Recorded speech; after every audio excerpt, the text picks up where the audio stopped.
আসসালামু আলাইকুম, সবাইকে লাকি ব্লগস এন্ড কুকিং চ্যানেলে স্বাগতম। আশা করি সবাই ভালো আছেন। আলহামদুলিল্লাহ, আমিও ভালো আছি। আরেকটি নতুন রান্নার ভিডিও নিয়ে চলে আসলাম। তো আজকে আমি ডাটা ও আলু দিয়ে পুঁটি মাছ রান্না আপনাদের সাথে শেয়ার করব। তো এখানে আমি ডাটা ও আলু নিয়েছি আর পুঁটি মাছ নিয়েছি। এখন ডাটা ও আলু কেটে নিব। তো ডাটা এবং আলু লম্বা করে কেটে ভালো করে পানি দিয়ে ধুয়ে নিয়েছি। আর ডাটা যেগুলো মোটা ছিল মাঝখান থেকে একটু ফেলে দিয়েছি। আর পুঁটি মাছ ভালো করে পানি দিয়ে ধুয়ে পরিমাণ মতো লবণ এবং হলুদ দিয়ে মেখে নিয়েছি। এখন পুঁটি মাছ ভেজে নিব। তেল গরম হয়ে গেছে। এখন পুঁটি মাছ দিয়ে দিব।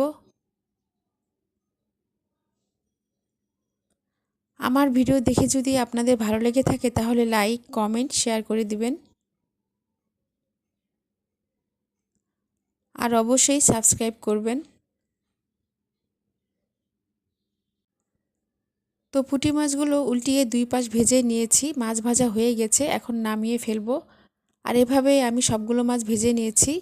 আমি কিন্তু পুঁটি মাছগুলো একটু কড়া করে ভেজেছি। এখন রান্নায় চলে যাব। তো চুলায় কড়াই বসিয়ে পরিমাণ মতো সরিষার তেল দিয়ে দিয়েছি। এখন কেটে রাখা পেঁয়াজ এবং কাঁচামরিচ দিয়ে দিলাম। তো পেঁয়াজটাকে কিছুক্ষণ তেলের মধ্যে ভেজে নিব।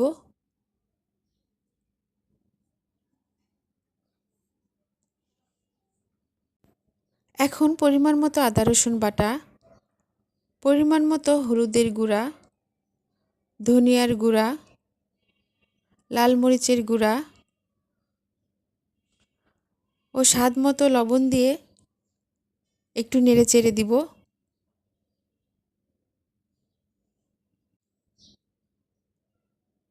এখন আধা কাপ পরিমাণ পানি দিয়ে মশলাটাকে কিছুক্ষণ কষিয়ে নিব। যারা আমার চ্যানেলটাকে সাবস্ক্রাইব করে আমার পাশে আছেন তাদেরকে অসংখ্য অসংখ্য ধন্যবাদ। আর যারা এখনও করেন নাই, ভিডিও দেখতে থাকুন। দেখতে দেখতেই ভালো লেগে যাবে। তো মশলা কষানো হয়ে গেছে। এখন কেটে রাখা আলু এবং ডাটা মশলার মধ্যে দিয়ে কিছুক্ষণ নেড়ে চেড়ে নিব।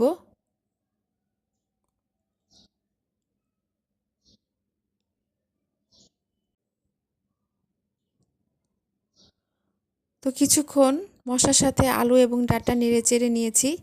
এখন ডাটা এবং আলু কষানোর জন্য আমি 1 কাপ পরিমাণ পানি দিয়ে দিব।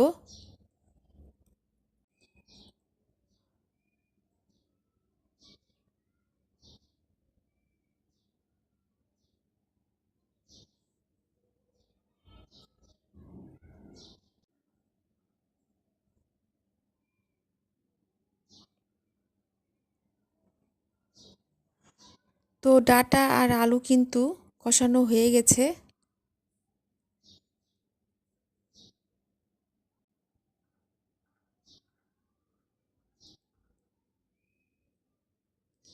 এখন তরকারিটা সম্পূর্ণ হওয়ার জন্য এবং ঝোলের জন্য আমি আবারও পরিমাণ মতো পানি দিয়ে দিব।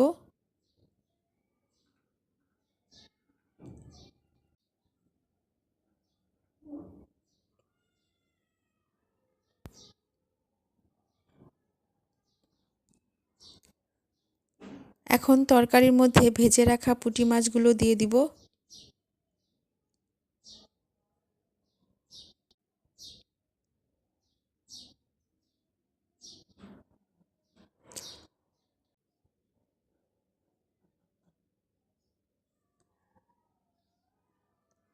এখন ভাজা জিরে গুঁড়ো দিয়ে দিব। জিরাটাকে আগে ভেজে গুঁড়া করে নিয়েছি।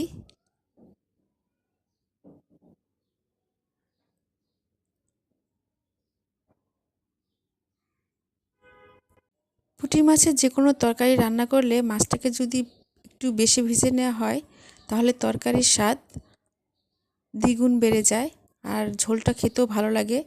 তো পুঁটি মাছের তরকারি হয়ে গেছে, এখন নামিয়ে ফেলবো। তো তৈরি হয়ে গেল ডাটা ও আলু দিয়ে পুঁটি মাছ রান্না।